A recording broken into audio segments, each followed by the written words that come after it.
যখন দেখবেন বৃষ্টি হচ্ছে তখন দোয়া করবেন, দোয়া কবুল হবে ইনশাআল্লাহ। দোয়া করার আগে একবার বলবেন আলহামদুলিল্লাহ, কমপক্ষে একবার বলবেন আলহামদুলিল্লাহি রাব্বিল আলামিন, একবার কমপক্ষে। মানে প্রথমে আল্লাহর প্রশংসা করবেন, তারপর একবার দরুদ পড়বেন আল্লাহুম্মা সাল্লি আলা মুহাম্মাদ ওয়া সাল্লিম, তারপর হাত তুলে দোয়া শুরু করবেন। বৃষ্টি পড়ছে, দোয়া শুরু করে দেন, দোয়া কবুল হবে ইনশাআল্লাহ। আজান দিয়েছে, আজান এবং একামতের মাঝখানের সময়টা আছে, এই সময়টা কাজে লাগান, দোয়া কবুল হবে ইনশাআল্লাহ। নামাজে দাঁড়িয়েছেন, সেজদায় গিয়েছেন, সেজদায় দোয়া করেন, দোয়া কবুল হবে ইনশাআল্লাহ। প্রশ্ন করে অনেকে যে ভাই সেজদায় কি বাংলায় দোয়া করা যাবে? হ্যাঁ যাবে, যদি আপনার নামাজটা নফল নামাজ হয়। কোন নামাজ হয়?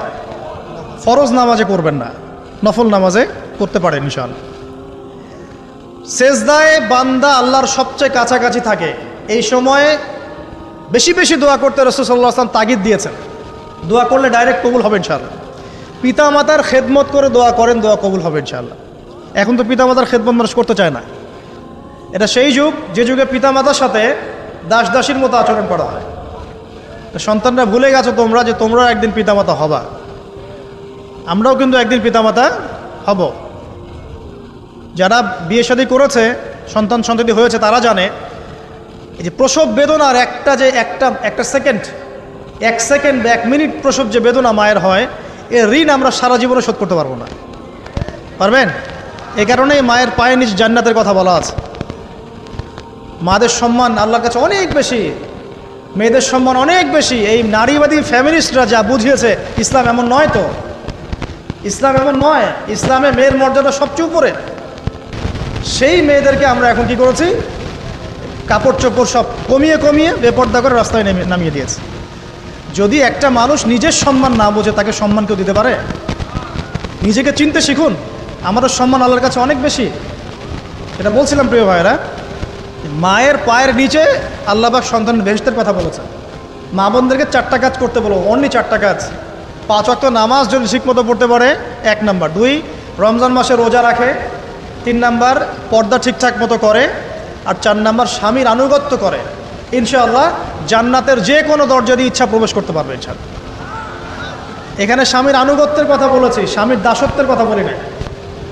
আনুগত্য দাসত্ব এক জিনিস না। আনুগত্য মানে কি?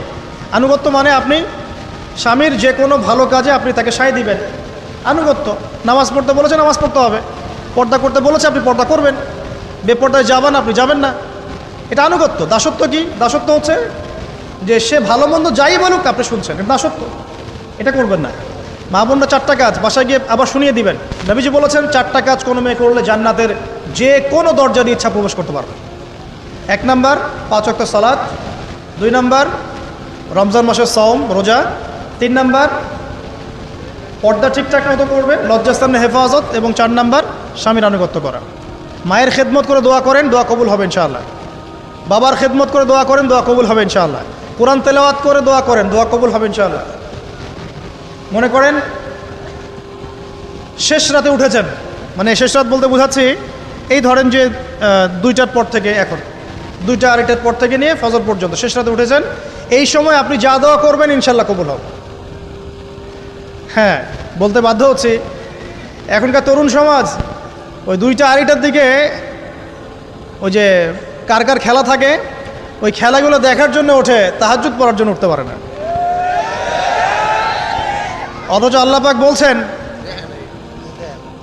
পাক বলছেন কি, যে শেষ রাতে আল্লাহ পাক প্রথম আসমানে নেমে আসেন এবং আহ্বান করেন, কে আছো আমার কাছে কিছু চাইবে আমি দিব, কে আছো আমার কাছে রিজিক চাইবে দিব, কে আছো আমাকে ডাকবে আমি তোমার ডাকে সাড়া দিব, কে আছো আমার কাছে ক্ষমা চাইবে আমি তোমাকে ক্ষমা করে দিই। প্রিয় যুবক ভাইরা, আল্লাহকে মূল্যায়ন করতে শিখুন। এই সময়গুলোতে দোয়া করলে ইনশাআল্লাহ তাআলা আপনার দোয়া কবুল হবে ইনশাআল্লাহ। সবচেয়ে ইম্পর্টেন্ট হচ্ছে একটা, যেটা আমরা প্রত্যেক দিন পড়ি, প্রায় 17 রাকাত নামাজ পড়ি আমরা, ফরজ নামাজ। শুধু ফরজ নামাজের কথাই বলছি। এখানে আপনি 34টা সেজদা করেন। 17 রাকাত ফরজ, 34টা সেজদা করেন।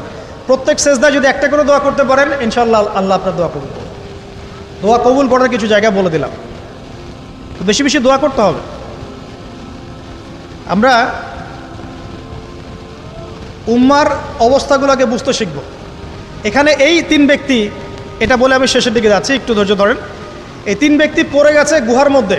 আমি বলছিলাম জেনা ছেড়ে দিলে তোমার দোয়া আল্লাহ পাক ডাইরেক্ট কবুল করবে ইনশাআল্লাহ। কীভাবে? এই দলিল দিচ্ছিলাম যে তারা বলছে আমাদের তো কোনো আমাদের নেক আমল যা আছে এটা দিয়ে দোয়া করতে হবে, কোনো অপশন তো নাই বের হওয়ার। একজন বলছে যে আল্লাহ আমি আমার পিতামাতার খেদমত করতাম, মাকে দুধ পান না করিয়ে কখনো দুধ পান করি নাই, আল্লাহ এই কাজটা যদি তোমার কাছে ভালো লেগে থাকে আজকে আমাকে এই বিপদ থেকে উদ্ধার করো। এই দোয়া করার সাথে সাথেই এই গুহা থেকে পাথরটা একটু সরে গেল এভাবে। আর জড়বস্তু আল্লাহ পাকের হুকুম মানে, আল্লাহ পাকের হুকুম মানে না খালি দুইটা শ্রেণীর মানুষ, এক হচ্ছে মানুষ আর একটা জিন জাতি। এই পুরো প্রকৃতি আল্লাহ পাকের হুকুম মেনে চলে।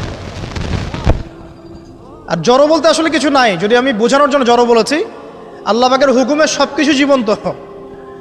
এই যে মাটিতে আমরা বসে আছি না এখন, এই মাটি কিয়ামতের মাঠে সাক্ষী দিবে যে এখানে মাহফিল হয়েছিল।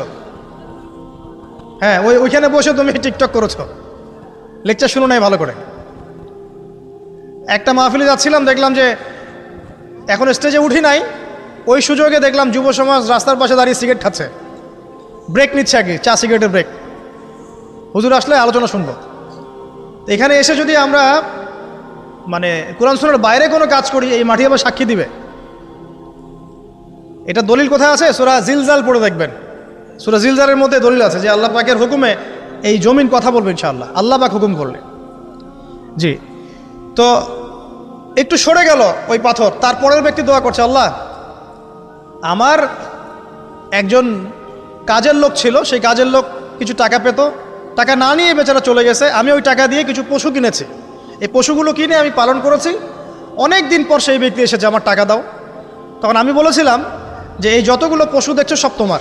সেই লোক বলছে, আমার সাথে কি ঠাট্টা করছো? বলছে না, ঠাট্টা করছি না, তোমার টাকা দিয়ে আমি পশু কিনেছিলাম, এই প্রজনন হতে হতে হতে আজকে এতগুলো হয়েছে, সব তোমার, নিয়ে যাও। আল্লাহ কলিজা দেখেন, আসলে দান করার জন্য কলিজা লাগে, টাকা লাগে না। আল্লাহর পথে দান করার জন্যে কলিজা লাগে, টাকা লাগে না। আর কিছু মনে করবেন না, আমি বিভিন্ন মাহফিলে যাচ্ছি, এই একটা কমন দৃশ্য দেখি এই কালেকশনের। আমার জানা নাই যে এভাবে নাম লিখিয়ে কোনো কালেকশন নবীর যুগ থেকে হয়েছে, আমার জানা নেই। বরং কতটুকু দিয়েছে এটা গোপন রাখলেই ভালো। কে দিয়েছে, কত দিয়েছে জানানোর কোনো দরকার নাই। দিয়েছে, নিয়ে চলে আসবেন, শেষ। আমরা কাকে সন্তুষ্ট করার জন্য দেই? আল্লাহ জানলেই তো যথেষ্ট। কি দরকার জনগণ জানতেই হবে আমি 5,000 টাকা দিয়েছি? এতে আমার লাভটা কি? নেকি উল্টা আরও কমে গেল। উল্টা 7 শ্রেণীর মানুষ, একটা হাদিস আছে, 7 শ্রেণীর মানুষ কিয়ামতের মাঠে আরশের ছায়া পাবে। কিসের ছায়া পাবে? আরশের ছায়া, যে ছায়া ছাড়া কোনো ছায়া থাকবে না। ওর মধ্যে এক শ্রেণী হচ্ছে ওই ব্যক্তি যে এত গোপনে দান করে, তার বাম হাত জানে না ডান হাত কি দান করছে। এই ব্যক্তি আরশের ছায়া পাবে ইনশাআল্লাহ। তো দুনিয়া যদি উদ্দেশ্য থাকে, নাম প্রকাশ করা, জাহির করার উদ্দেশ্য থাকে, বা যদি এমন হয় যে এখানে লৌকিকতা উদ্দেশ্য থাকে, নেকি নষ্ট হয়ে যেতে পারে, সুযোগ আছে, চান্স আছে। তো এই ট্রেডিশনগুলো বন্ধ করলে মনে হয় ভালো হয়। এটা আমার পরামর্শ, বাকি এটা বিবেচনা আপনাদের। আর এই ব্যক্তি বলছে আমি এই সব কিছু দান করে দিয়েছি। দেখেন, দান করতে কি লাগে? কলিজা লাগে, টাকা লাগে না কিন্তু। আসলে দান করতে কলিজা লাগে। অনেক রিক্সাওয়ালাকে দেখেছে আমরা, 100 টাকা দান করে দিল, মসজিদের জন্য দান চাচ্ছে, 100 টাকা দান করে দিল। আর অনেক দেখবেন বিত্তশালী, ঢাকা শহরে যাচ্ছি বনানী গুলশান দিয়ে, দান করতে চাইলে 2 টাকা দিচ্ছে, 5 টাকা দিচ্ছে। এমন হয় না? দান করতে কলিজা লাগে। আর একটা কথা মনে রাখবেন, আপনি যত দান করবেন আল্লাহ আপনাকে তত বেশি দিবেন ইনশাআল্লাহ। ইনশাআল্লাহ আল্লাহ পাকের খাজানা যে এত প্রচুর, আপনি দান করলে কমে যাবে এই চিন্তাই করবেন না কখনো। তবে সবচেয়ে সেরা দান কোনটা জানেন?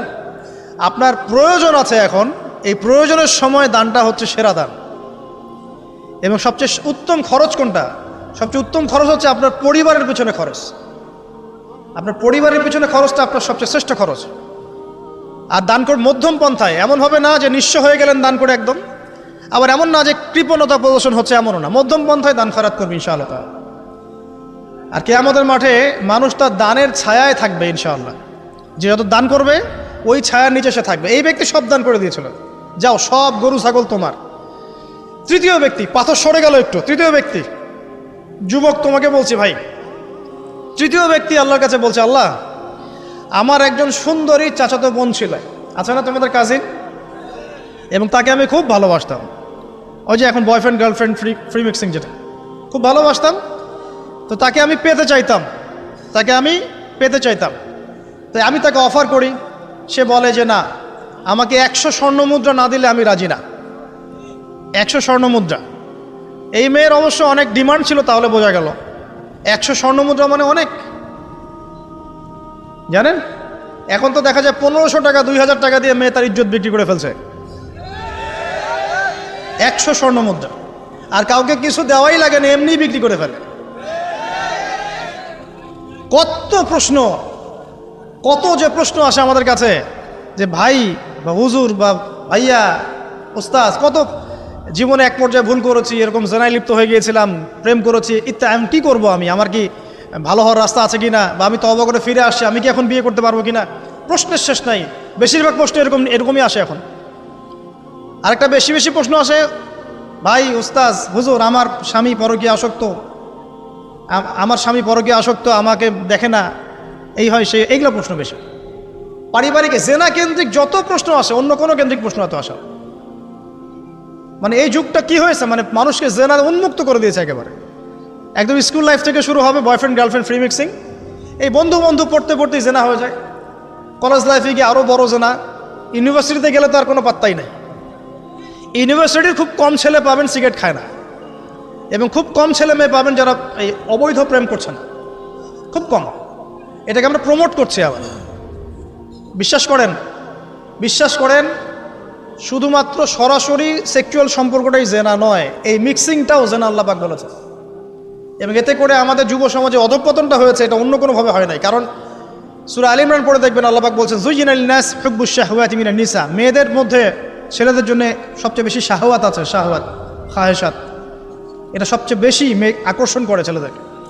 সমাজের কাঠামো ভেঙে যাচ্ছে তো, সমাজের কাঠামো ভেঙে। আমরা তো বাইরে ভালো মানুষের লেবাস পরে আছি, দেখবেন বহু পরিবারে পরকীয়া চলছে, আপনি জানেন না। ভিতরে ভিতরে আমরা তো লজ্জা এগুলো বলি না, চোখ লজ্জায় বলি না, চলছে এগুলো এখন কমন হয়ে গেছে।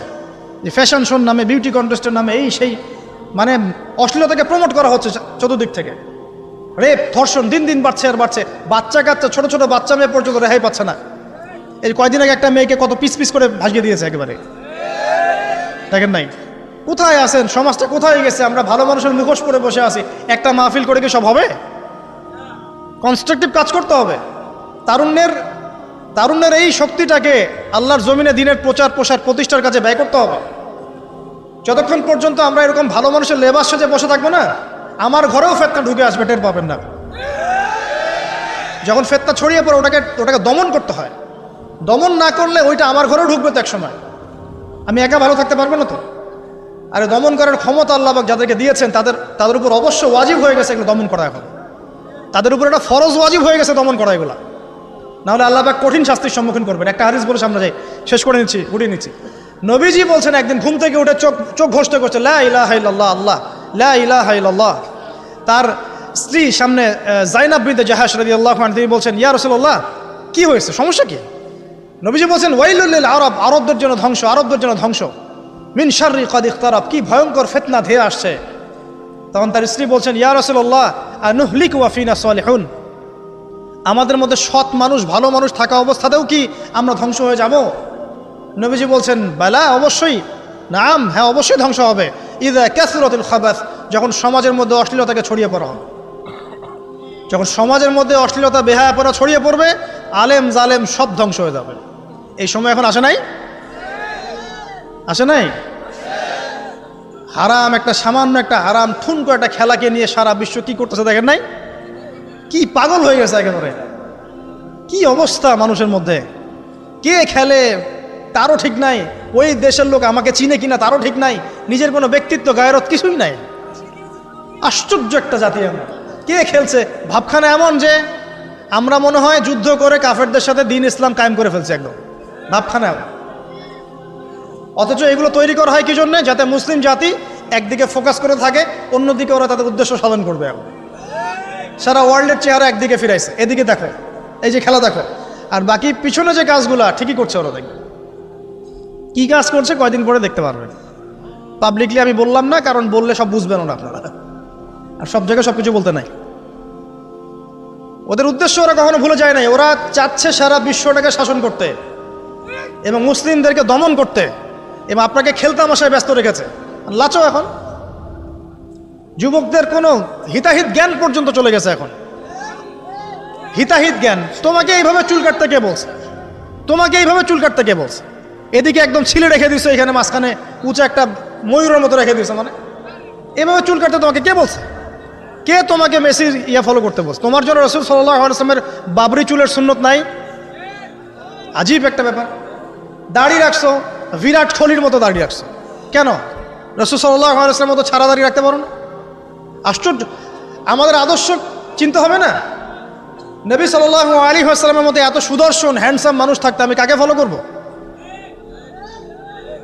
যুবকদের পুরো মাথাটাকে ব্রেইন ওয়াশ করে ফেলা হয়েছে এখন। কারণ ওরা জানে খুব ভালো করেই, যুবকরা যদি আল্লাহর পথে ফিরে আসে ওদের সমস্যা আছে, সমস্যা। এই কারণে তোমাদেরকে ভুলিয়ে রাখা হচ্ছে। নিজের জীবনের মূল্য দিতে শেখো। আল্লাহ রাব্বুল আলামিন তোমাকে আমাকে সৃষ্টি করেছেন, আল্লাহ পাক আমাদের হাতে এই দিনের বিজয় দেখতে চান। আল্লাহ পাক চান যেন আমরা আল্লাহর দিনটাকে পালন করি, প্রসার ঘটাই। ইনশাল্লাহ এক সময় দিন প্রতিষ্ঠা হবে ইনশাল্লাহ। আর আমরা যদি খেলতামাশায় মত্ত থাকি তাহলে দিনের প্রচার কে করবে? প্রসার কে করবে? আর সব কি ওলামায়ে কেরামের দায়িত্ব? সাধারণ মানুষের কোনো দায়িত্ব নাই? সবাই এখন এই যে ডক্টর হতে চান, ইঞ্জিনিয়ার হতে চান, ভালো কথা, হন। এবং সবসময় দেখা যায় আলেম ওলামাদের সবার ভুল ধরার চেষ্টা করতে থাকেন।